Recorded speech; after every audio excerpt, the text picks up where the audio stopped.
টিভির নিয়মিত আয়োজন আইএফআইসি ব্যাংক নিবেদিত এই সময়ে আপনাদের সবাইকে স্বাগত জানাচ্ছি। আমি শফিক শাহিন। আশা করছি যে যেখানে আছেন ভালো আছেন, নিরাপদে আছেন। দর্শক, আজকের দিনটি নিশ্চয়ই আপনাদের ভালো কেটেছে। পরিবার পরিজন, আত্মীয় স্বজন, বন্ধু বান্ধব, পাড়া প্রতিবেশীদের নিয়ে একটি আনন্দ মুখর দিন কাটিয়েছেন আপনারা। এমন বর্ণিল দিনে সবাইকে বাংলা নববর্ষের শুভেচ্ছা। এই দিনটি যেহেতু সবার, তাই কেমন কাটলো এবারের বর্ষবরণ আলোচনার জন্য আমন্ত্রণ জানাচ্ছি টেলিভিশন, চলচ্চিত্র ও মঞ্চ অভিনেতা আজিজুল হাকিমকে। এবং আমার ডান পাশে আছেন ঢাকা বিশ্ববিদ্যালয়ের চারুকলা অনুষদের অধ্যাপক ও বৈশাখী শোভাযাত্রা 1433 উদযাপন উপকমিটির সদস্য সচিব এএম কাউসার হাসান টগর। এবং আমার ঠিক বাম পাশে আছেন কথাসাহিত্যিক ও অনুবাদক এবং জাতীয় গ্রন্থ কেন্দ্রের সাবেক পরিচালক আফসানা বেগম। আপনাদের তিনজনকে আলোচনা অংশগ্রহণের পাশাপাশি আজকে নববর্ষের, বাংলা নববর্ষের শুভেচ্ছা জানাচ্ছি। আমি প্রথমেই আপনাদের অনুমোদন নিয়ে আমি শুরু করতে চাই অধ্যাপক টগরকে দিয়ে। আপনারা এবারের আয়োজনটা কেমন করলেন? সবার মাঝেই একটু ভিন্ন আমেজের আলোচনা। ধন্যবাদ। নববর্ষের ঐকতান, গণতন্ত্রের পুনরুত্থান, এই কথাটার মাঝেই কিন্তু লুকিয়ে আছে যে এবারে আমরা একটু অন্য আঙ্গিকে শুরু করেছি। এবং সত্যি সত্যি আমি এই সদস্য সচিব হিসেবে আমার যেটা মনে হলো যে অন্যবারে যতটা স্বতঃস্ফূর্ততা পেয়েছি তার চাইতে এবারে স্বতঃস্ফূর্ততা অনেক বেশি। সেটা আপনারা বিভিন্ন যোগাযোগ মাধ্যমে আপনারা হয়তো দেখেছেন। তো এদিক থেকে আমরা মনে করি শিল্পী হিসেবে যে আমাদের এই কষ্ট এবং শিল্পী হিসেবে আমরা যে পরিশ্রমটা করেছি, আমাদের শিক্ষার্থী, আমাদের শিক্ষক এবং বিভিন্ন বিশ্ববিদ্যালয়ে চারুকলার শিক্ষার্থীরা যারা কষ্ট করে এখানে এসেছে, প্রাক্তনী যারা আছে এখান থেকে পাশ করে গেছে, এটা আসলে একটা মিলন মেলার মতো। পাশাপাশি এই মিলন মেলার মাধ্যমেই আমরা আসলে এরকম একটা সোসাইটিকে মেসেজ দিতে চাই যে আমরা শিল্পীরা শুধু আমাদের জন্যই না, আমরা সমাজের জন্য এবং আমাদের যে কালচার, আমাদের যে রাজনৈতিক সচেতনতা, সব কিছু মিলিয়ে আমরা সোসাইটিকে সার্ভ করতে চাই। সেই পরিপ্রেক্ষিতে আমি বলবো যে এবারের আয়োজন অন্যবারের তুলনায় নিঃসন্দেহে ব্যতিক্রম এবং সবার অংশগ্রহণটা এবার অনেক বেশি ছিল। জি, চমৎকার বলেছেন। আমি একটু অভিনেতা আজিজুল হাকিমের কাছে যেতে চাই। আজকের দিনটি আপনার কেমন কাটলো? কি দেখলেন সারা ঢাকা শহরে? আপনাকে অসংখ্য ধন্যবাদ। আজকে বৈশাখের প্রথম দিন। আমি আমার পক্ষ থেকে সবাইকে নববর্ষের শুভেচ্ছা জানাচ্ছি। আসলে পহেলা বৈশাখ হচ্ছে আমাদের বাংলা বর্ষের প্রথম দিন এবং আমরা যেটা সবসময় দেখে এসেছি যে গত বছরের বা পুরনো বছরের যত হিসাব নিকাশ, যত মন্দ জিনিস সবগুলোকে ফেলে দিয়ে আমরা একটি ফ্রেশ নতুন একটা দিনের, নতুন একটা বছরের যে সূচনা, সেই সূচনাটা করি।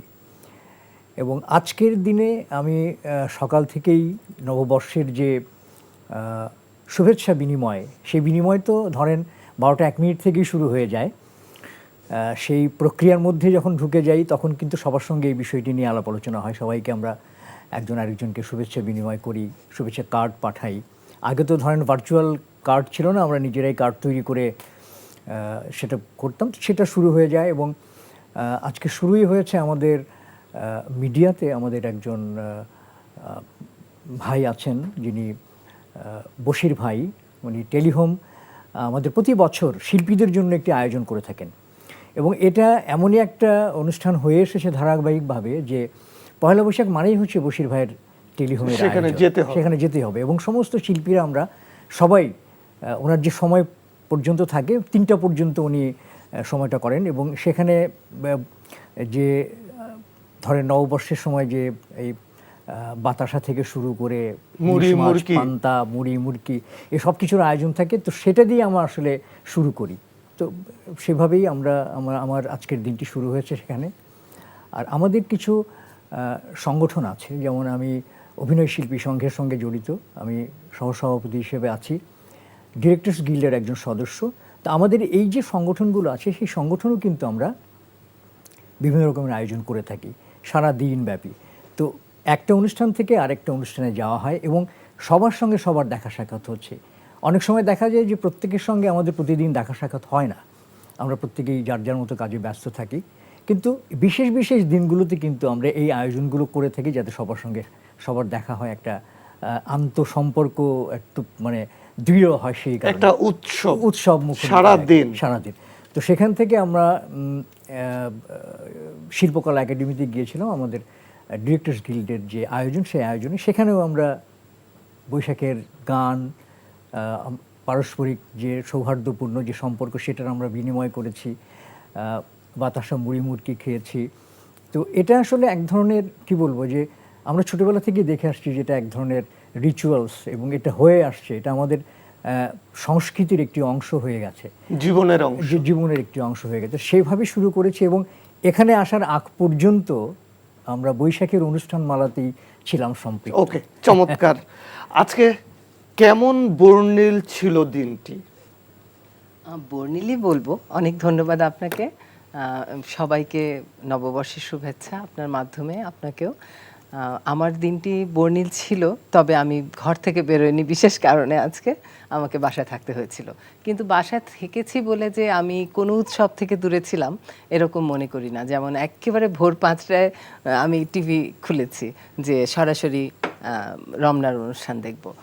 তো ওটা দেখতে দেখতেই দেখা গেল যে ফাঁকে ফাঁকে রবীন্দ্র সরোবর কি হচ্ছে বা ওইদিকে কোনো চট্টগ্রামে কি হচ্ছে, সব কিছুই আমি দেখতে পাচ্ছি। তো আমার দিনটি আসলে এমনই গেল যে সারা দেশে কিভাবে পহেলা বৈশাখ 1433 পালিত হলো, শুরুটা কীরকম করে হলো এবং মানুষের মধ্যে যে স্বতঃস্ফূর্ততা, যে আর্ট কলেজের যে চারুকলার যে আমরা প্রসেশনটা দেখলাম, মানে অস্বাভাবিক আনন্দময় লেগেছে। আমার মনে হয়েছে যে আমি ঘরে বসে দেখলেও সব কিছুর সাথে ছিলাম এবং এভাবেই একেবারে আসার আগ পর্যন্ত খবর দেখছিলাম বা ওই দৃশ্যগুলোই বারবার দেখছিলাম।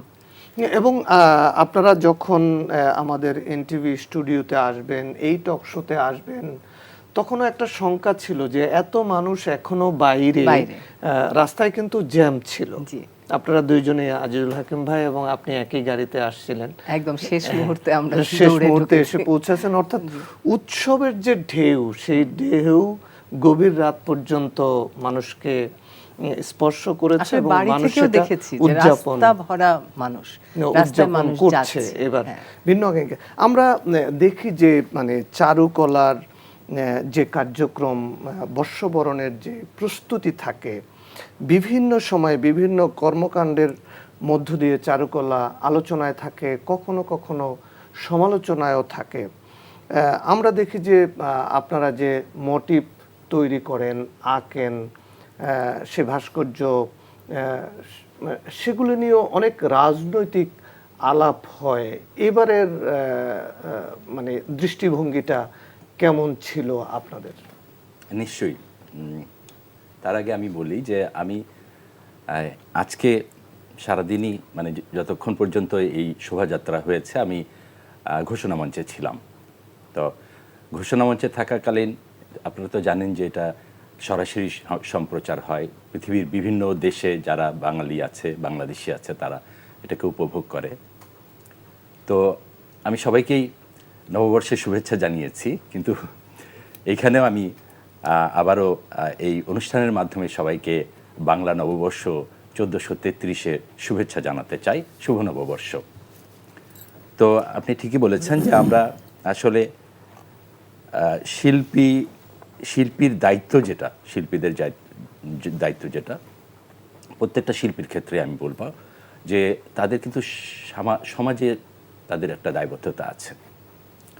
যেমন আমি একটু যদি ইতিহাসে একটু যাই, যে ধরেন গুয়ের্নিকা, পিকাসোর আঁকা গুয়ের্নিকা, হ্যাঁ, স্পেনের একটা ছোট্ট শহরে গৃহযুদ্ধের সময় গুয়ের্নিকা শহরে যে নাৎসি বাহিনী যে হামলাটা চালিয়েছিল, তো এত শিশু, এত মানুষ, এত ঘরবাড়ি বিধ্বস্ত হয়েছিল, এত মানুষ মারা গিয়েছিল, তো এক গুয়ের্নিকা দিয়েই সে তার উত্তরটা দিয়েছিল একটা ছবি দিয়ে।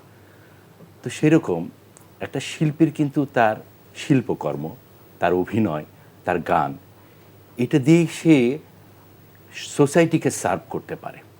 তো আমরা এই যে বৈশাখী শোভাযাত্রা যেটা, সেটাতে যে মোটিভগুলো তৈরি করে, এই মোটিভগুলো কিন্তু আসলে আপনি দেখবেন যে আমরা যদি দোয়েল বানাই, দোয়েল কিন্তু আমাদের একটা অন্যরকম একটা প্রতীক হিসেবে কাজ করে, তাই না? আমরা যদি কবুতর বানাই, সেটা একটা শান্তি হিসেবে কাজ করে, বার্তা বহন করে।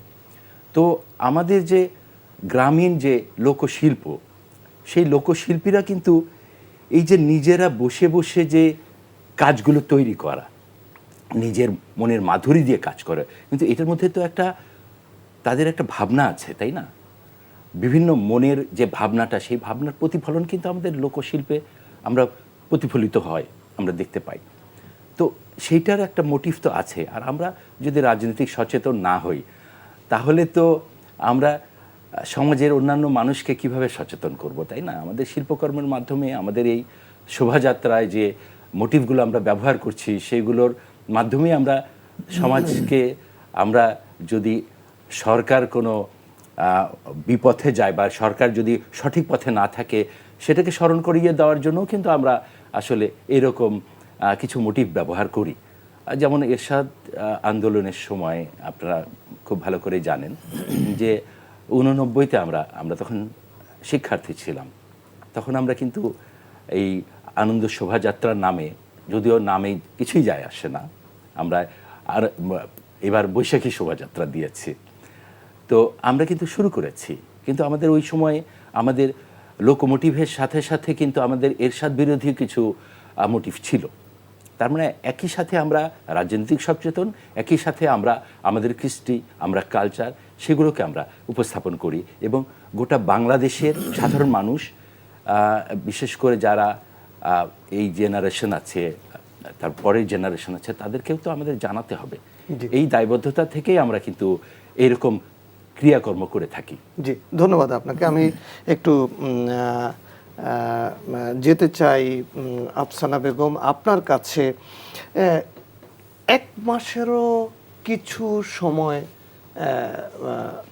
এখনো বাকি, যে আমরা একটা মানে আনন্দ ঘন একটা ঈদ কাটালাম, তার কিছুদিন পরেই আমাদের কাছে আবার এই উৎসব চলে আসলো। এইবারের বর্ণটা কেমন দেখলেন, কেমন বুঝলেন? আমার কাছে মনে হয় শুধু ঈদ নয়, তার আগে আরও একটা আমাদের বড় ঘটনা গেল আমাদের জাতীয় জীবনে, সেটা হলো যে নির্বাচন। তো আমাদের আসলে উৎসব মুখর একটা পরিবেশ শুরু হয়ে গেছে প্রায় 2 মাস ধরে। প্রথমে নির্বাচনটা গেল, ভালোভাবে শেষ হলো, এরপর সরকার গঠন হলো, এরপরে নানান রকম পদ্ধতির মধ্য দিয়ে আমরা যাচ্ছি, প্রতিদিন জানতে পারছি, বিভিন্ন তথ্য পাচ্ছি, এবং তারপর রোজা আসলো। রোজা তো একটা সংযমের একটা সময়, সবাই সেভাবে কাটালাম। এরপরে ঈদের যে আনন্দ, সেটা তো দেশের বাড়ি যাওয়া, সব মিলিয়ে সবার তুমুল একটা উত্তেজনাকর সময় গেল। এবং তার ঠিক পরপরই কিন্তু চলে এলো নববর্ষ। আমার মনে হয় যে চারুকলা বা অন্যান্য যে প্রতিষ্ঠানগুলো অনুষ্ঠান করে থাকে বিভিন্ন জায়গায়, তাদের হয়তো রোজার মধ্যেও তাদের এই কর্মকাণ্ড চালাতে হয়েছে, কারণ তাদের তো সময়টা কাজে লাগাতে হবে। তো রোজা থেকেই শুরু হয়ে গেছে এই কর্মকাণ্ড। এবং যেহেতু আমাদের একটা সুষ্ঠু নির্বাচন হয়েছে, একটা নতুন রকমের পরিস্থিতি দেশে এসেছে, সেজন্য আমার মনে হয় ঈদটাও যেমন আমরা খুব প্রশান্তি নিয়ে পালন করেছিলাম, ঠিক এখানেও ওই উৎসবের ওই প্রশান্তির জোয়ারটা কিন্তু লেগেছে, যে কারণে এত মানুষ রাস্তায় বেরিয়ে এসেছে এবং এত সুষ্ঠুভাবে সব কিছু আজকে সারাদিন সারা দেশে এতগুলো উৎসব এতগুলো জায়গায় বিভিন্নভাবে হয়েছে। যেমন আমরা যখন আশির দশক বা 90-এর দশকের শুরুর দিকের কথা বলি, তাহলে সব কিছু কিন্তু ওই চারুকলা থেকে বটমূল পর্যন্তই সীমাবদ্ধ ছিল। কিন্তু এখন যেহেতু জনসংখ্যা বেড়েছে, রাস্তায় অনেক ট্রাফিক জ্যাম আছে এবং অনেক মানুষ অনেক রকমের চর্চা করে, যে কারণে ভিন্ন ভিন্ন দলবদ্ধ হয়ে ভিন্ন ভিন্ন জায়গায় একই ধরনের অনুষ্ঠান হচ্ছে। পয়লা বৈশাখ বর্ষবরণকে ঘিরে কত ধরনের কর্মকাণ্ড, আমাদের নতুন পোশাক, মুড়ি জি, জি। মুড়কি, আমাদের চারুশিল্প, কারুশিল্প, হস্তশিল্প, আমাদের বিজ্ঞাপনের বাজার, আমাদের নাটক, সিনেমা, আপনি যদি বলেন। জি, জি, আপনি একদম ঠিকই বলেছেন। সেটা হলো যে যে কোনো উৎসবের যে আয়োজন হয়, সেই আয়োজনে কিন্তু আমাদের সাথে আমাদের টেলিভিশন চ্যানেল বলেন বা যতগুলো মিডিয়া আছে সবাই কিন্তু ইনভলভ থাকে। তো এবার ধরেন বৈশাখের যে উৎসবের যে আয়োজন, সেই আয়োজনে কিন্তু অনেক ধরনের মানে কি বলবো এটা, অনেক ধরনের উপাদান থাকে। হ্যাঁ, যেমন ধরেন আমরা এই যে আপনি মুড়ি মুড়কির কথা বললেন, পোশাক আছে, তারপর বিভিন্ন রকমের আয়োজন আছে। আমাদের নাটকের ক্ষেত্রে আমাদের যে কন্টেন্টগুলো তৈরি হচ্ছে বিভিন্ন ইউটিউব চ্যানেলের জন্য, সেখানেও কিন্তু অনেক যারা কন্টেন্ট ক্রিয়েট করছেন তারাও কিন্তু ভিন্ন ভিন্ন কন্টেন্ট তৈরি করছে। তো সেই সব কিছুর পেছনেও কিন্তু এক ধরনের অর্থনৈতিক যে ইনভলভমেন্ট, সেই ইনভলভমেন্টই আছে। যেমন ধরুন যারা পোশাক নির্মাণ করছেন তারা কিন্তু গত বছর যে ধরনের পোশাক তৈরি করেছিলেন, এবছর কিন্তু সেই একই ধরনের ডিজাইন বা ওইটা কিন্তু তারা আনছেন না, ওরা নতুন কিছু ইনোভেট করছেন। এবং এই যে এই ইনোভেশনের জন্য কিন্তু যারা সাধারণ মানুষ তারা কিন্তু তাদের পোশাক বা তাদের সেই পণ্যর প্রতি আগ্রহ প্রকাশ করছে। তো সেই ক্ষেত্রে সেইখানেও কিন্তু এক ধরনের অর্থনৈতিক ইনভলভমেন্ট আছে। তারপর ধরেন আমরা এই যে টেলিভিশন চ্যানেলে যে অনুষ্ঠান করছি, বৈশাখের যে অনুষ্ঠানমালা, সেই অনুষ্ঠানমালার মধ্যেও কিন্তু এই আলোচনা অনুষ্ঠানের একটি জায়গা করে নিয়েছে। তো সেখানেও কিন্তু আমরা স্পন্সর পেয়েছি, এখানেও কিন্তু এক ধরনের অর্থনৈতিক ইনভলভমেন্ট আছে। তো সব কিছু মিলিয়ে আমি বলবো যে আমরা যারা শিল্প সাহিত্যের সঙ্গে যারা জড়িত আছি এবং এই বৈশাখকে কেন্দ্র করে যে আয়োজনগুলো হচ্ছে, মুড়ি মুড়কি থেকে শুরু করে পোশাক পর্যন্ত, এবং যারা চিত্রশিল্পী আছেন তারাও কিন্তু এই নতুন বছরে নতুন কিছু তারা আঁকেন এবং সেটাও কিন্তু তারা প্রদর্শন করেন। তো সেইটাও কিন্তু আমার মনে হয় যে সব কিছু মিলিয়ে এই যে উৎসবগুলো, সেই উৎসবগুলোকে কেন্দ্র করে এক ধরনের অর্থনৈতিক ইনভলভমেন্ট তৈরি হয়। সেটা সবার জন্য বাজারটাও কিন্তু প্রসারিত হয় এই সময়ে এসে। অবশ্যই অবশ্যই বিজ্ঞাপন ধরেন আপনার প্রিন্ট মিডিয়া থেকে শুরু করে সোশ্যাল মিডিয়া এবং আমাদের টেলিভিশন চ্যানেলগুলো যেগুলো আছে সবগুলোতেই কিন্তু এই বিশেষ বিশেষ অনুষ্ঠান যেগুলো হয় বা বিশেষ বিশেষ যে আমাদের আয়োজনগুলো আছে, সেই আয়োজনগুলোতে কিন্তু তারা সহযোগী হিসেবে থাকেন। এটাও কিন্তু অনেক বড় একটা অর্থনৈতিক ইনভলভমেন্ট বলে আমি মনে করি। জি, আমি একটু জনাব কাউসার হাসান টগর, আপনার কাছে জানতে চাই যে চারুকলায় আপনারা যে আমাদের উপহার দেন, আপনাদের বিভিন্ন মোটিভ, সেইখানে ধরেন নানা রাজনৈতিক চিন্তাও থাকে। সেই চিন্তাটা কে নিয়ে অনেক সময় তর্ক হয়, বিতর্ক হয়, এক পক্ষ গ্রহণ করে আরেক পক্ষ বর্জন করে। ধরেন এই যে আজকের যে দিনটা আমরা যে বর্ষটা বরণ করলাম, এটা তো বাংলাদেশের সব মানুষের। তো সেই জায়গাটাতে আরও কিভাবে সবার কথা চিন্তা করে, মানে যাতে আপনাদের কাজে বা আপনাদের ভূমিকায় যাতে মানে মানুষের অস্বস্তি না থাকে। না, আমি এর আগে কিন্তু আপনাকে একটু ব্যাখ্যা করেছি, দর্শকরা বুঝতে পেরেছেন নিশ্চয়ই, যে শিল্পী সাহিত্যিক এরা শুধু তাদের শিল্পকর্ম করবে তা কিন্তু না, সাথে সাথে তারা রাজনৈতিক সচেতন। আর আমরা রাজনৈতিক সচেতন হতে গেলে পরে আমরা যে শিল্পকর্মটা করব, আমরা ধরেন এই বৈশাখী শোভাযাত্রা যে মোটিভগুলো করেছি, আমি বলেছি যে আমরা রাজনৈতিক সচেতন বলে আমরা এমন কিছু মোটিভ থাকে যেটা আমরা সরকারকে বা যারা দেশ পরিচালনা করছে তাদেরকে সঠিক পথ দেখানোর জন্য, অথবা আমাদের এটা ভালো লাগেনি আপনার, এটাকে একটা প্রোটেস্ট হিসেবে আমরা উপস্থাপন করি। তো সুতরাং গণতান্ত্রিক পরিবেশে আপনি কিন্তু আমার সমালোচনা করবেন, এটাই হওয়া উচিত। আপনার আমার সব কিছু আপনার ভালো লাগবে এমন কোনো কথা নাই। যদি আমি আপনার উপর চাপিয়ে দিতে চাই যে এটাই হতে হবে, তাইলে তো আমি মৌলবাদী হয়ে গেলাম, অথবা আপনি মৌলবাদী হয়ে গেলেন। তার মানে ভিন্নমত থাকবে, সেই ভিন্নমতকে আমাদের সম্মান করতে হবে। গণতান্ত্রিক পরিবেশটা যাতে এটাই গণতন্ত্রের সৌন্দর্য। যার কারণে আমাদের মোটিভগুলো কিন্তু আমি বলেছি দুই রকমেরই হয়। আমরা যেমন এবার গণতান্ত্রিক পরিবেশে যে মোটিভগুলো করেছি, সেটার মধ্যে ধরেন আমরা একটা মোড়ক তৈরি করেছি, যে মোড়কটা ধরেন একটা গ্রামীণ কৃষকরা যে সকালবেলা খেতে যাবে, জমিতে কাজ করতে যাবে, আমরা কিন্তু আগে কি গ্রামীণ পরিবেশে একটা মোড়ক ডাক দিত, মোড়ক ডাকলে পরে আমরা ঘুমটা ভেঙে কৃষকরা তাদের কাজে চলে যেত। তো দেখেন অনেক দিন একটা দেশের একটা বন্ধ অবস্থা ছিল, এমন একটা শাসন ছিল যে শাসনে আমরা আসলে সঠিকভাবে কথা বলতে পারতাম না। এরকম আমরা অনেক দেখেছি যে শিল্পীরা, সাহিত্যিকরা বিভিন্নভাবে লাঞ্ছিত হয়েছে, সাংবাদিকরা লাঞ্ছিত হয়েছে। তো আমরা এই কারণেই আমরা আসলে এমন একটা পরিবেশ পেয়েছি, যার কারণে এই মোটিভটা তৈরি করেছি। দেখেন এই মোটিভটা একটা সিম্বলিক, তাই না? সেরকম আমরা একটা পায়রা তৈরি করেছি, যে পায়রাটা সিম্বলিক। শান্তি মানে আমরা সবাইকে কাঁধে কাঁধ মিলিয়ে দেশটাকে গড়ার জন্য আমরা আহ্বান জানাচ্ছি আমাদের শিল্পী সমাজের মাধ্যমে, এই শোভাযাত্রার মাধ্যমে। পাশাপাশি আমরা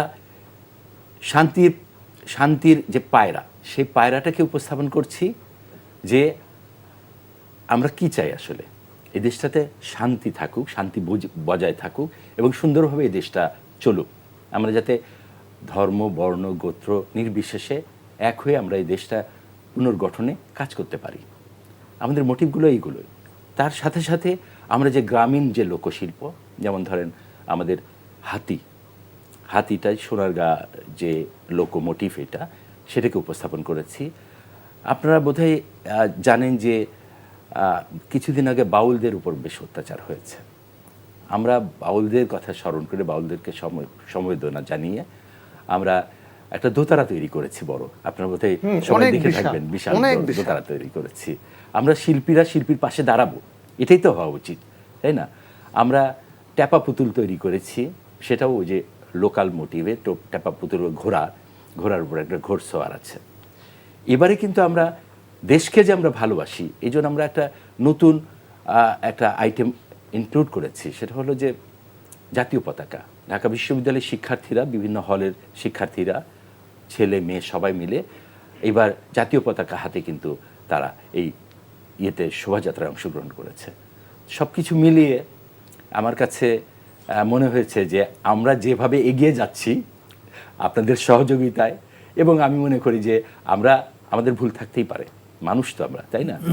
এই ভুলের সমালোচনা আপনারা করবেন, তাহলে আমরা পরবর্তীতে সেটা শুধরে নেব। ওকে, চমৎকার বলেছেন।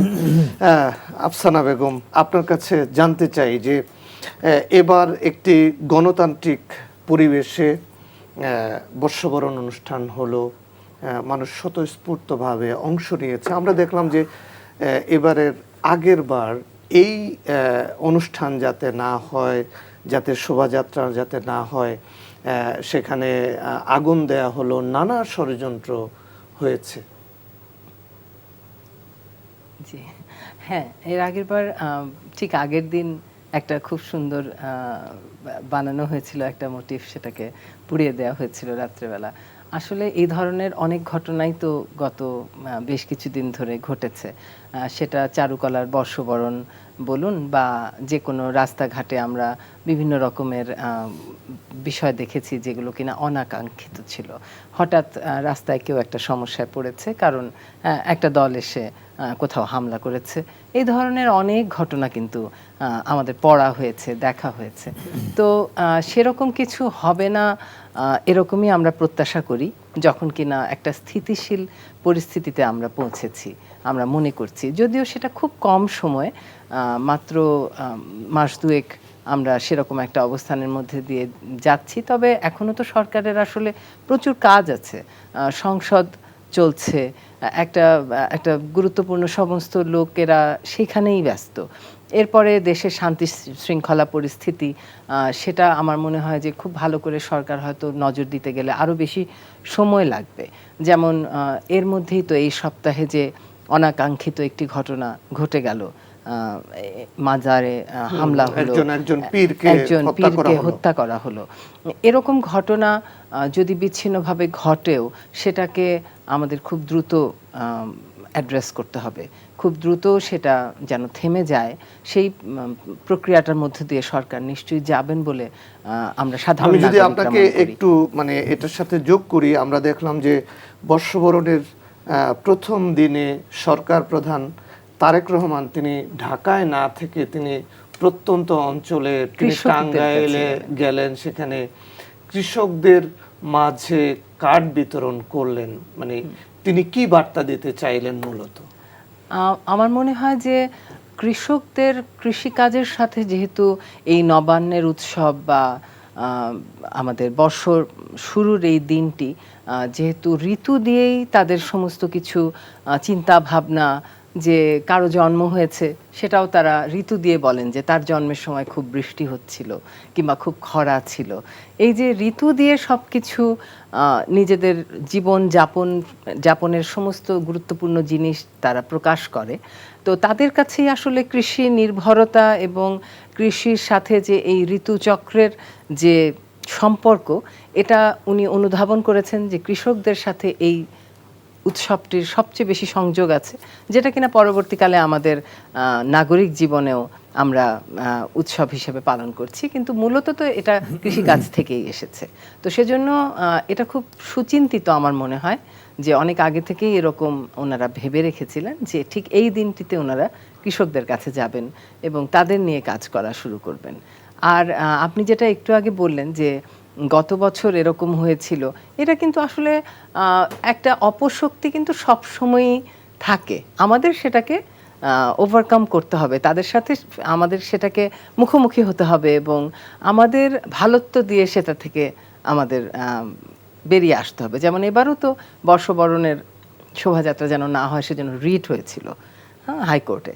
তো এ ধরনের ঘটনা আমাদের স্বাভাবিক জীবনের জন্য অনাকাঙ্ক্ষিত, কিন্তু ঘটতে থাকবে, এটা হয়তো কখনো কম কখনো বেশি ঘটতেই থাকবে, কিন্তু আমরা আমাদের কাজ করে যাব, জীবন তো স্বাভাবিকভাবেই চলবে। আমাদের স্বাভাবিক জীবনের যে লোকাচারগুলো, আমাদের ধর্ম আমরা পালন করি, আমাদের লোকাচার আমরা পালন করব, যার যার যে সামাজিক যে সম্পর্কগুলো আমরা চর্চা করি, তার মধ্যে যে উৎসবগুলো আসছে সেগুলো আমরা আমাদের আত্মীয় স্বজন বন্ধু বান্ধব সবাইকে নিয়েই নিশ্চয়ই পালন করব। তো আমার মনে হয় যে এরকম শক্তি এবং অপশক্তি সবসময়ই পাশাপাশি চলবে সমাজে। জি, আমি একটু অভিনেতা আজিজুল হাকিমের কাছে যেতে চাই। আমরা তো আপনাদেরকে দেখে নাটকে আমরা আমাদের জীবন এ পর্যন্ত নিয়ে এসেছি। আপনাদের অভিনয়ের শুরুর দিকে নাটকে, সিনেমায়, মঞ্চে, বর্ষবরণ তখন কিভাবে দেখানো হতো আর এখন সময়ের পরিক্রমায় কি পার্থক্য দেখতে পাচ্ছেন? আসলে মূল পার্থক্য যেটা আমার কাছে মনে হয় সেটা হলো যে প্রযুক্তিগত একটা পার্থক্য তৈরি হয়েছে। আমরা যে সময় কাজ শুরু করেছিলাম সেই সময়টাতে প্রযুক্তির এত উন্মেষ ছিল না। আমরা ধরেন একজনের সাথে আরেকজনের যে যোগাযোগের যে মাধ্যম, হয়তো ল্যান্ডফোনে আমরা যোগাযোগ করতাম, অথবা সশরীরে গিয়ে যোগাযোগ হতো, অথবা বিভিন্ন অনুষ্ঠানমালায় আমরা দাওয়াত নিয়ে আমরা একজন আরেকজনের সঙ্গে মিলিত হতাম।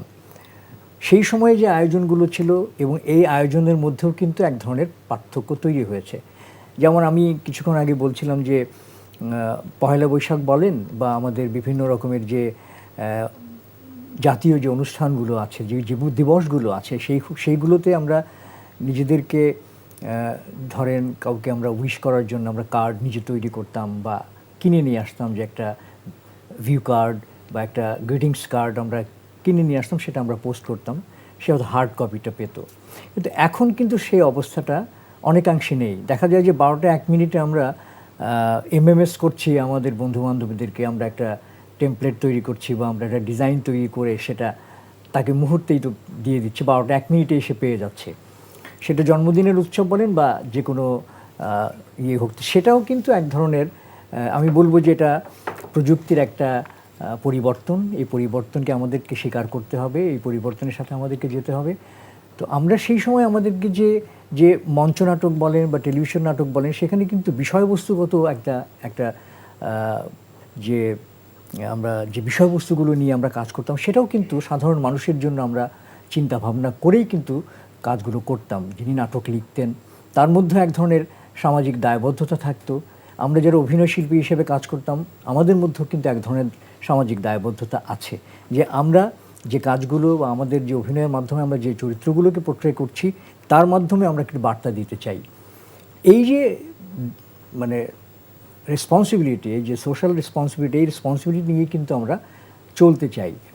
তো সেই ক্ষেত্রে আমরা আগের যে আমি যখন শুরু করেছি কাজ, সেই সময় থেকে এখনকার যারা কাজ করছেন বা এখন যে ছেলেমেয়েরা, নতুন ছেলেমেয়েরা যারা কাজ করছে, তাদের মধ্যেও কিন্তু আমি দেখেছি যে দেশ নিয়ে তাদের ভাবনা আছে, সমাজ নিয়ে তাদের ভাবনা আছে। তারা সামনের দিকে কিভাবে এগিয়ে যেতে হবে দেশকে সাথে নিয়ে, দেশের মানুষদেরকে সাথে নিয়ে, সেটা কিন্তু তাদের কন্টেন্টগুলোর মধ্যে, তারা যে নাটকগুলো তৈরি করছে বা গান নির্মাণ করছে বা চলচ্চিত্র নির্মাণ করছে, সেই সব কিছুর মধ্যেই কিন্তু এক ধরনের প্রভাব তাদের আছে যে তারা দেশ নিয়ে ভাবছেন। এটা কিন্তু আমার মনে হয় যে অনেক বড় একটা মানে পজিটিভ একটা সাইন, যে আমরা সেই সময় আমাদের উত্তরসূরি যারা মানে আমাদের পূর্বসূরি যারা ছিলেন, তারা আমাদেরকে যেভাবে শিখিয়েছেন, আমরা সেই তাদের গাইডলাইন নিয়ে আমরা এসেছি। এবং আমাদেরকে দেখে যারা আমাদের পরবর্তী প্রজন্ম টেক ওভার করছে, তারাও কিন্তু তাদের মানে পজিটিভ যে দৃষ্টিভঙ্গি, সেই দৃষ্টিভঙ্গি নিয়ে কিন্তু তারা সামনের দিকে এগিয়ে যাচ্ছে।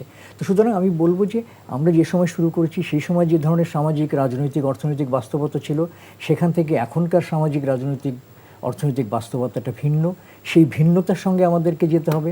আমাদের নতুন জেনারেশন, তারা যা ভাবছে, তাদের ভাবনার সঙ্গে আমাদেরকে একমত পোষণ করতে হবে।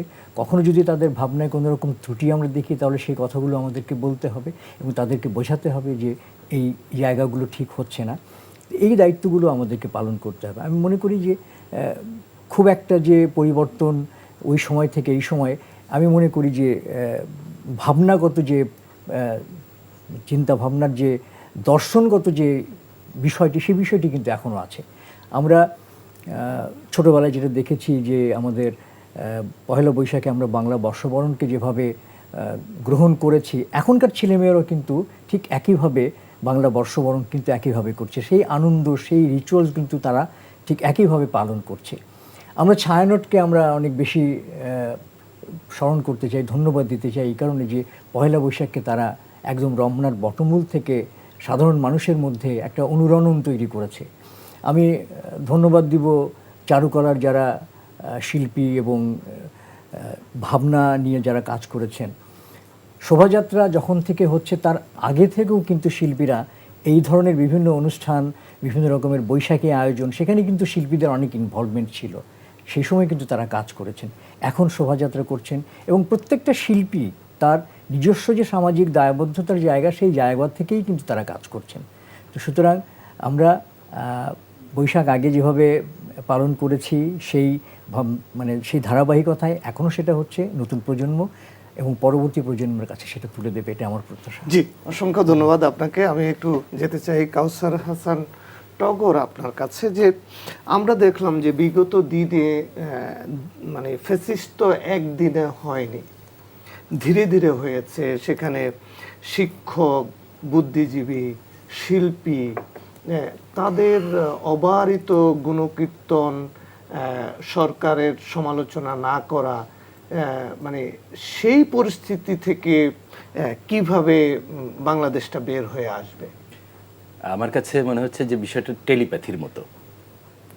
আমি এই প্রসঙ্গটাই ভাবছিলাম যে আমি প্রসঙ্গ ছেড়েই হয়তো এই কথাটা বলবো। আপনি কোনো প্রশ্ন আমাকে করলে আমি হয়তো এই কথাটা বলবো, আমি নিজে থেকেই বলবো, কিন্তু আপনি প্রশ্নটা করে ফেললেন আমাকে। ধন্যবাদ। আমার মনে হয় যে একটা শিল্পী, একজন কবি, সাহিত্যিক, শিল্পী, এরা আসলে কি, এদেরকে আমি এরা ক্রিয়েটিভ পারসন না, এরা গবেষক। এদের আসলে কোনো দলীয় লেজুর বিক্রি করার দরকার নেই, কারণ এরা প্রত্যেকে নিজে এক একটা প্রতিষ্ঠান। একজন প্রতিষ্ঠান যে নিজে একটা, ধরেন আমি যদি আমাকে তৈরি করি, এটাতে আমার শ্রম আছে, আমার মেধা আছে, আমার মনন আছে, এত কিছু করে আমি যখন আমাকে তৈরি করলাম, তারপরে আমি যদি দলীয় লেজুর বৃত্তির পেছনে চলে যাই, তাহলে আমি আমাকে আমার আমার যে মেধা, আমার মনন, এগুলোকে বিসর্জন দিয়ে দিলাম। আমি এটা মনে করি যে এইখান থেকে আমাদের বেরিয়ে আসা উচিত, আসলে বেরিয়ে আসা উচিত। আমাদের দরকার নেই আমার যে অর্জন, সেইটা আসলে কার জন্য? এটা সোসাইটির জন্য। আমার অর্জনটা আমি যেভাবে অর্জন করেছি, এইটা সোসাইটিকে দেব বলেই, সমাজকে সুন্দরভাবে বিনির্মাণ করব বলেই আমি গবেষক। প্রত্যেকটা শিল্পী, প্রত্যেকটা মানে কবি, সাহিত্যিক, শিল্পী কিন্তু গবেষক। তো তাহলে তাদেরকে সেইভাবেই নিজেকে তৈরি করা উচিত বলে আমি মনে করি। কেমন হবে আগামীর বাংলাদেশ, গণতান্ত্রিক বাংলাদেশ? এইটা আসলে বলা খুব কঠিন। আমরা তো আশাবাদী, আশাবাদী যদি না হয় তাহলে আমরা বেঁচে থাকতে পারবো না। তার মানে আমাদের আশাবাদী হতেই হবে। আমরা যদি আশাবাদী না হতাম তাহলে এতদিন আমরা বাঁচতাম না। এই যে 55 বছর চলে গেল বাংলাদেশের, আমরা কিন্তু আশা নিয়ে বুক বেঁধেই বেঁচে আছি। এবং আমরা প্রত্যেকে, আপনি খেয়াল করে দেখেন, ব্যক্তিগত পর্যায়ে আমরা বলি না যে প্রাইভেট কোম্পানি, আপনি একবার চিন্তা করে দেখেন যে আমাদের প্রত্যেকটা জায়গায় প্রাইভেটাইজেশন যেগুলো হয়েছে, যারা কাজ করেছে ব্যক্তিগতভাবে, তারা প্রত্যেকে তাদের স্ব জায়গায় কিন্তু মহিমান্বিত, তাই না? এটা কিন্তু অর্জন। এটা আমাদের দেশের ছেলেমেয়েরা, আমাদের দেশে শিল্পী সাহিত্যিকরা, এরা কিন্তু এখন স্পেস অনেক বড়, এখন ক্ষেত্র বেড়ে গেছে। যেমন আজিজুল ভাই বলছিলেন যে এই আধুনিক যুগে এসে এত ইনস্ট্রুমেন্ট হয়ে গেছে যে আমাদের এই ক্ষেত্র বেড়ে গেছে, আমাদের চিন্তাভাবনা প্রসারিত হয়েছে। এখনকার ছেলেমেয়েদের চিন্তাভাবনা, যেমন ধরেন ওরা তো জন্মের পর থেকে মোবাইল পাচ্ছে, আমরা মোবাইল পেয়েছি অনেক পরে, তাই না? তার মানে ওদের থিঙ্কিংটা ওখান থেকে শুরু। তার মানে ওদের কাছ থেকে আমরা আরও বেশি কিছু আশা করি। এবং আমি ব্যক্তিগতভাবে আশাবাদী যে আগামীর ভবিষ্যৎ ওরা সুন্দরভাবে বিনির্মাণ করবে। জি, আপনাকে ধন্যবাদ। আমি একটু যেতে চাই আফসানা বেগম আপনার কাছে। আমরা দেখছি যে গণতান্ত্রিক সরকার, তাদের যেই চিন্তাভাবনা, তাদের যে কর্মতৎপরতা, যে লক্ষ্য, সেখানে আমরা দেখছি যে খাল খনন কর্মসূচি, বৃক্ষরোপণ কর্মসূচি। খাল খনন হলে পানির প্রবাহ থাকবে, বৃক্ষরোপণ করলে মানে সজীব সবুজ থাকবে। কৃষক যদি ভালো থাকে তাহলে আমাদের গ্রামীণ, আমাদের অর্থনীতি ভালো থাকবে, আমাদের অন্ন জুটবে। আমাদের নারীরা যদি স্বাবলম্বী হয় তাহলে আমরা আরও কর্মক্ষম জনশক্তি পাবো। এই যে একটা আবহাওয়া, একটা প্যাকেজ, এই যে মানে আমরা যে নববর্ষ উদযাপন করছি, এটাকে, এই কর্মসূচি যদি বাস্তবায়ন হয়, এটাকে আরও বর্ণিল, আরও প্রাণবন্ত করবে কিনা? অবশ্যই করবে, কারণ পরিবেশ তো এখানে একেবারে কেন্দ্রে থাকার কথা।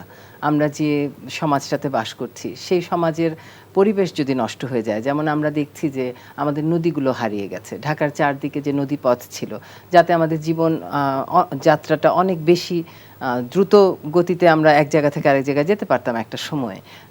আপনি ধোলাই খালের কথা চিন্তা করেন, বুড়িগঙ্গার কথা চিন্তা করেন, যেগুলোতে আসলে এখন কাছাকাছি গেলেও এত বেশি দুর্গন্ধ যে ব্যবহারযোগ্য নেই, আবার ভরাট করে দখল হয়ে গেছে। তো সারা দেশেরও একটা চিত্র আছে, যেটা হয়তো আমি এখানে নাম ধরে উল্লেখ করতে পারবো না, কিন্তু প্রচুর নদী হারিয়ে গেছে, প্রচুর খাল হারিয়ে গেছে। হ্যাঁ, এবং একটা সময়ে মনে করা হয়েছিল, বিভিন্ন সরকার আসেন, তাদের বিভিন্ন এজেন্ডা থাকে, যে সমস্ত গ্রামগুলোকে আমরা শহর বানিয়ে ফেলবো। তো গ্রাম কি আসলে শহর হলেই সুখ আসবে বা সমৃদ্ধি আসবে? বিষয়টা তো তা নয়। সেখানে সুযোগ সুবিধাগুলো থাকতে হবে, হয়তো হাসপাতাল থাকতে হবে, হয়তো ভালো ওষুধের দোকান থাকতে হবে, শিক্ষা প্রতিষ্ঠান থাকতে হবে। কিন্তু গ্রামের যে গ্রামীণ পরিবেশ, যে সুন্দর আবহাওয়া, বাতাসের যে সাবলীল বাতাস বয়ে যাওয়ার যে ব্যবস্থা, বা গাছপালা, প্রচুর অক্সিজেন তৈরির প্রচুর কারখানা, এবং একই সাথে রাস্তাঘাট, তো সব মিলিয়ে কিন্তু আমাদের পরিবেশটাকে ঠিক করাটাই সরকারের দায়িত্ব ছিল। তো আমার মনে হচ্ছে যে এই সরকার শুরু থেকেই পরিবেশের প্রতি অনেক দায়িত্বশীল, যে কারণে এত গাছ লাগানোর প্রতিশ্রুতি তারা দিয়েছেন, এবং আশা করব যে প্রতিশ্রুতি সম্পূর্ণ না হলেও যেন অনেক গাছ বেড়ে যায় আমাদের দেশে, যাতে উপর থেকে দেখলে যেমন শুধু কংক্রিট মনে হয়, সে জায়গায় যেন আগামী 1 বছর বা 2 বছরের মধ্যে যেন কিছু সবুজ আমরা দেখতে পাই। একই সাথে তখন বাতাসটা পরিশোধিত হবে। একই সাথে যদি খাল খনন প্রচুর হয়, নদীগুলো নিশ্চয়ই এখনকার মতো দূষিত থাকবে না, হয়তো অনেক ভালো হবে, এবং খাল দিয়ে হয়তো মানুষের যাতায়াত ব্যবস্থাটা আরও অনেক দ্রুততর হবে, যেটা আমাদের সবচেয়ে বড় একটা সমস্যা। এবং আপনার খালের পানির যদি প্রবাহ বাড়ে তাহলে কৃষক পানি পাবে, ফসল বাড়বে। হ্যাঁ, স্বাভাবিকভাবেই ফসল বাড়বে, এবং ডিপ টিউবওয়েলের উপরে যে নির্ভরতা, যেটা কিনা সেচের উপরে নিচের পানিটাকে শেষ করে দিচ্ছে, একেবারে স্তর ধ্বংস করে নিচে নেমে দিচ্ছে। যাচ্ছে। হ্যাঁ, সেটা যদি বন্ধ হয় বা কমে, তাহলে তো পরিবেশ অনেক, বলা যায় যে এটাকে রিনিউ করে ফেললাম আমরা, আমাদের থাকার জায়গাটাকে, আবাসস্থলটাকে। জি, আপনাকে ধন্যবাদ, অনেক চমৎকার করে বলেছেন জনাব আজিজুল হাকিম। আমরা এখন যে অবস্থায় আছি, ধরেন একটা সময়ে আমরা ঝিরঝির টেলিভিশন দেখতাম, সাদা কালো, তারপরে রঙিন আসলো, সেখানে আমরা ডিশের লাইন পেলাম। এখন আমাদের জগৎটা অবারিত, আমরা এখন ইন্টারনেটের সব কিছু। তো এই যে আমাদের দেশটাকে রিপ্রেজেন্ট করা বহির্বিশ্বে, কি ধরনের কন্টেন্ট আমাদের হওয়া উচিত, আর কি ধরনের কন্টেন্ট আমাদের, ধরেন কিছু কিছু নাম তো মুখে উচ্চারণ করা যায় না, তাদেরকে বহির্বিশ্ব চিনে, বাংলাদেশ সার্চ দিলে শিল্পী, অ্যাক্টর, তো সেই জায়গাটাতে আমাদের করণীয় কি? আমাদের এই যে বাংলা মানে নববর্ষের ঐতিহ্য, কালারফুল আজকে যে প্রোগ্রামগুলি হলো, আমরা কি করলে বাংলাদেশটাকে আরো বর্ণিল, আরো উজ্জ্বল, আরো বেশি গ্রহণযোগ্যভাবে আমরা উপস্থাপন করতে পারি? ধন্যবাদ। আসলে এটা একটা ভাইটাল প্রশ্ন, যে আসলে আমরা কিভাবে আমাদের নিজেদেরকে উপস্থাপন করছি বহির্বিশ্বের কাছে। আগের মতো আমরা যে সময় শুরু করেছিলাম, সেই সময়টা বলেছি আগে, যে সেই সময় থেকে এখনকার ছেলে মেয়েদের কাছে সুযোগ অনেক বেশি। আগে ধরুন কোনো ইনফরমেশনের জন্য আমাদেরকে নিউজ পেপারের উপর ভিত্তি করতে হতো, এখনকার ছেলে মেয়েরা একটা ক্লিক করলেই একটা সারা পৃথিবীতে ঘুরে বেড়াতে পারছে, একটা ইনফরমেশনের জন্য তাকে বিভিন্ন জায়গায় যেতে হচ্ছে না। এটা কিন্তু এখনকার ছেলে মেয়েদের জন্য অনেক বড় একটা প্লাস পয়েন্ট। এখন এই যে তথ্যগত যে উন্নয়ন, সেটার সঙ্গে আমরা আসলে কিভাবে নিজেদেরকে অ্যাকোমোডেট করব। আমরা ধরেন আমরা যখন নাটক শুরু করেছি মঞ্চে, তখন বাংলাদেশে একটি মাত্র টেলিভিশন চ্যানেল, বাংলাদেশ টেলিভিশন। পরবর্তী সময় আস্তে আস্তে অনেকগুলো চ্যানেল আমরা পেয়েছি, এবং এখন তো ধরেন ইউটিউবের মাধ্যমে, সোশ্যাল মিডিয়ার কারণে প্রত্যেকের হাতে হাতেই টেলিভিশন চ্যানেল, এবং প্রত্যেকেই কিন্তু কন্টেন্ট তৈরি করছেন। যার হাতে একটি স্মার্টফোন আছে তিনি কিন্তু কন্টেন্ট তৈরি করছেন, এবং এই কন্টেন্ট তৈরি করার কারণেই কিন্তু মানে বহির্বিশ্বে কোন কন্টেন্টটি কার কাছে গ্রহণযোগ্য হবে সেটি কিন্তু আমরা আসলে বলতে পারছি না। সেক্ষেত্রে আমি যেটা মনে করি সেটা হলো যে আমাদের কিছু ক্রাইটেরিয়া, আসলে জাতিগতভাবে আমাদের কিছু ক্রাইটেরিয়া তৈরি করে দেওয়া দরকার, তৈরি করা উচিত বলে আমি মনে করি। আমাদের থিয়েটারের ক্ষেত্রে হোক, আমাদের টেলিভিশন নাটকের ক্ষেত্রে হোক, বা চলচ্চিত্রের ক্ষেত্রে হোক, যে আসলে আমরা কী ধরনের কন্টেন্ট তৈরি করব। এই যে ভাবনাগুলো, এই ভাবনাগুলো আসলে আমাদের নতুন প্রজন্মের কাছে দিতে হবে। যারা কন্টেন্ট তৈরি করছেন, যারা বহির্বিশ্বের জন্য চলচ্চিত্র নির্মাণ করছেন, তারা আসলে আমাদের দেশকে কিভাবে রিপ্রেজেন্ট করবেন, এইটি কিন্তু এই ভাবনার জায়গাটাও তাদেরকে আমাদের দিতে হবে, যে আমরা আসলে দেশকে নিয়ে কী ভাবছি, দেশকে আমরা কিভাবে আজ থেকে 50 বছর পরে দেশকে কিভাবে দেখতে চাই। এই যে স্বপ্নটা, এই স্বপ্নটাও কিন্তু আমাদের ছেলে মেয়েদের মধ্যে দিতে হবে, তাদেরকে জানাতে হবে যে আমরা আমাদের এই দেশটাকে, আমাদের এই দেশের মানুষগুলোকে আমরা এইভাবে দেখতে চাই। এই স্বপ্নগুলো আমাদের তাদের কাছে দিতে হবে। স্বপ্ন যদি আমরা দেখাতে না পারি নতুন প্রজন্মকে, তাহলে কিন্তু বিচ্ছিন্নভাবে আমরা কন্টেন্ট তৈরি করে যাব, আমরা কোনো আইডেন্টিটি তৈরি করতে পারবো না। এটা কিন্তু এক ধরনের সমস্যা বলে আমি মনে করি। জানি না, আমার সঙ্গে অনেকে হয়তো দ্বিমত পোষণ করতে পারেন, কিন্তু আমি মনে করি যে এই ভাবনার জায়গাগুলো আসলে দেয়া দরকার। আর একটা জিনিস আমি বলবো যে শিল্পীরা, মানে আমাদের কথা সাহিত্যিক থেকে শুরু করে শিল্প সাহিত্য সংস্কৃতির বিভিন্ন ক্ষেত্রে আমরা যারা কাজ করছি, তারা কিন্তু সমাজের একটি সচেতন অংশ বলে আমরা মনে করি। সমাজের দর্পণ।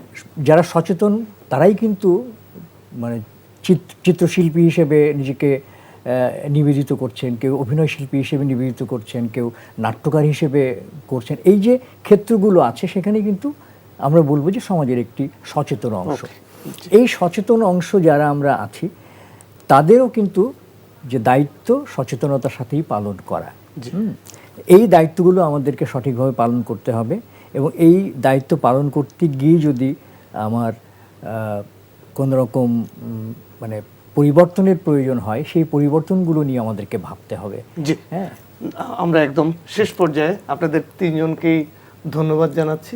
শেষ করছি। আমি আরেকটু যোগ করতে চাই, সেটা হলো শিল্পীদের পক্ষ থেকে। সেটা হলো যে আমরা আমাদের পরিচয়ের ক্ষেত্রে আমরা দেখেছি যে আমরা যখন কোনো কিছু ফিল আপ করতে যাই, পেশার ক্ষেত্রে কিন্তু আমাদের অনেক আছে, ডাক্তার, প্রকৌশলী, সাংবাদিক, অনেক কিছু আছে, আইনজীবী। কিন্তু শিল্পীদের কোনো ক্লজ নেই। তা আমি আপনার অনুষ্ঠানের মাধ্যমে আমি আবেদন করতে চাই যে শিল্পীদের যাতে একটা সাংবিধানিক স্বীকৃতি বা সাংবিধানিক পরিচিতি যেন শিল্পীরা পায়, তারা যেন লিখতে পারে যে পেশা কি, পেশা একজন শিল্পী। জি, অসংখ্য ধন্যবাদ আপনাদের তিনজনকে। দর্শক, আইএফআইসি ব্যাংক নিবেদিত এই সময় অনুষ্ঠান আমরা এখানে শেষ করছি। আগামী বছরটা আমাদের ভালো কাটুক। সবাই ভালো থাকুন, নিরাপদে থাকুন।